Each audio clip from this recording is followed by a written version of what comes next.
Halo, selamat malam pemirsa. Tak terasa kita sudah berada di penghujung tahun 2024. Siap menyambut tahun baru di tahun 2025. Mengawali tahun 2025, pemerintah telah mengambil sejumlah kebijakan seperti kenaikan upah buruh 6,5% hingga paket stimulus ekonomi. Pertanyaannya kemudian lalu bagaimana dengan dampak bagi perekonomian Indonesia? Langsung saja kami ajak Anda dalam Indonesia Business Forum. Kami akan bahas bersama dengan sejumlah narasumber yang sudah hadir di studio pada malam hari ini. Selamat datang Prof. Hendrawan Supratikno, Guru Besar Fakultas Ekonomi dan Bisnis Universitas Pelita Harapan. Selamat datang. Salam kebangsaan. Kemudian juga sudah hadir bersama kami Ibu Suryani Motik, Wakil Ketua Umum Kadin. Selamat malam Mbak Yani. Selamat malam. Sehat ya Mbak ya?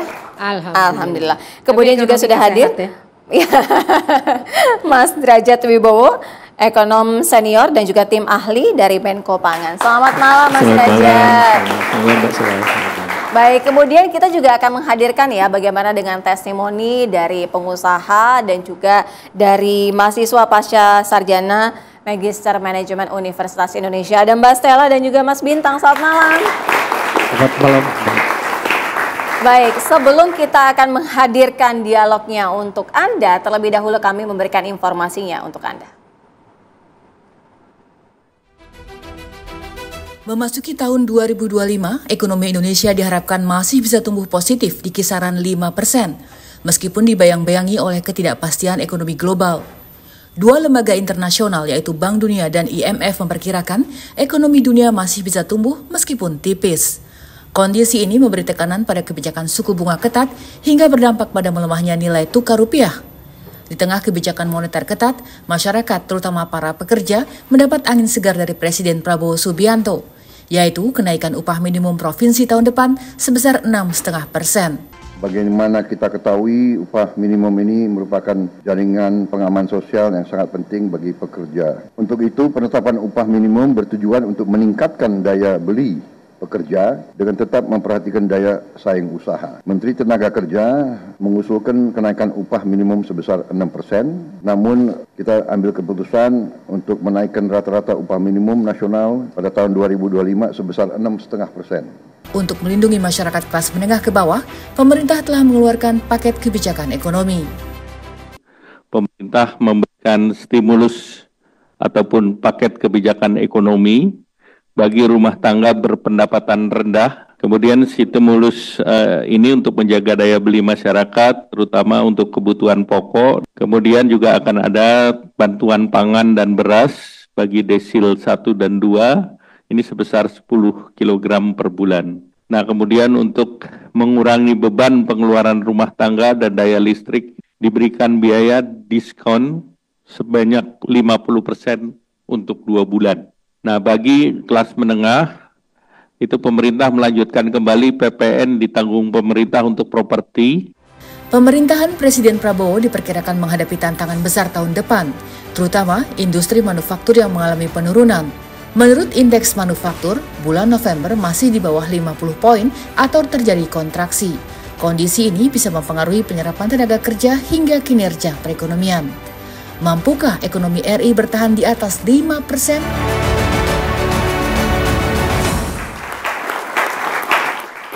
Kalau berbicara mengenai tahun baru, tentunya kita masing-masing punya resolusi dan juga bagaimana kaitannya dengan perekonomian bangsa.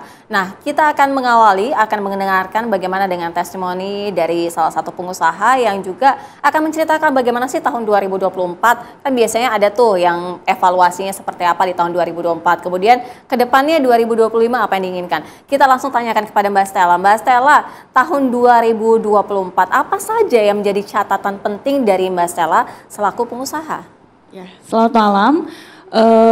Tahun 2024 merupakan tahun perjuangan di dalam bisnis karena kita semua ketahui bahwa 2024 ini sudah selesai ya masa COVID, namun ini menjadi titik awal perjuangan dalam bisnis yang dalam hal ini saya geluti gitu. Dan saya percaya 2025 ada titik cerah, perekonomian Indonesia semakin baik di tahun yang akan datang. 2024 itu perjuangan apa yang Mbak Stella rasakan dan Mbak Stella usahanya apa, bisa diinformasikan? Iya, saya kontraktor dan juga bisnis yang kedua saya ada di bidang jewelry. Sehingga kita ketahui bahwa saat ini pemerintah sedang banyak mulai pembangunan, sehingga di 2024 ini pembangunan yang sempat terhenti karena COVID ini mulai beranjak, dimulai kembali, naik kembali gitu. Jadi mulai merangkak naik lagi seperti itu. Artinya di awal tahun 2024 agak sedikit tersendat, tapi di akhir tahun justru jauh lebih baik begitu ya? Iya, lebih baik. Oke. Dan kita percaya 2025 ada titik terang, semakin baik. Iya. Kalau kita berbicara mengenai upah untuk buruh, ini ada kabar baik ya, karena naik 6,5%. Kalau dari dunia usaha, Mbak Yani, bagaimana dampaknya terhadap dunia usaha sendiri dengan kebijakan-kebijakan yang dilakukan pemerintah? Ya, terima kasih, selamat malam.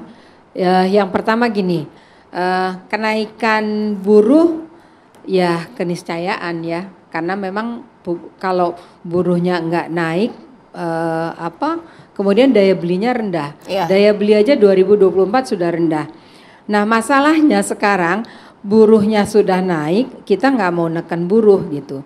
Karena memang itu apalagi kalau pabrikan, pegawai gitu, itu bagian yang paling penting dari tenaga kerja kita, dari bagian produksi gitu. Nah, sementara bagi dunia usaha ini moodnya masih mood COVID. Kenapa saya bilang mood COVID?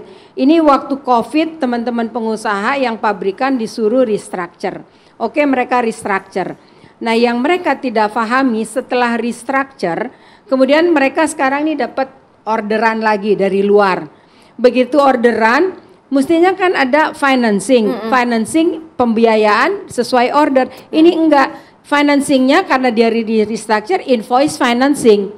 Nah, duitnya dari mana? Banknya masih moodnya mood COVID, belum berubah gitu. Nah, ini juga, jadi kalau mau bikin kebijakan, ya menyeluruh. Lihat juga perbankan kebijakannya bagaimana gitu. Stimulusnya buat pengusaha apa? Nah, kalau listrik kan yang menikmati, mobil listrik kan yang menikmati menengah atas dan juga masih sedikit gitu loh. Nah, saya kira itu yang jadi persoalan. Ya, apa stimulus bagi pengusaha? Kalau ada berita baik ya untuk stimulus dari masyarakat, kita nanti akan jawab juga ya. Kita akan dengarkan dari Mas Derajat. Kami segera kembali usai jeda.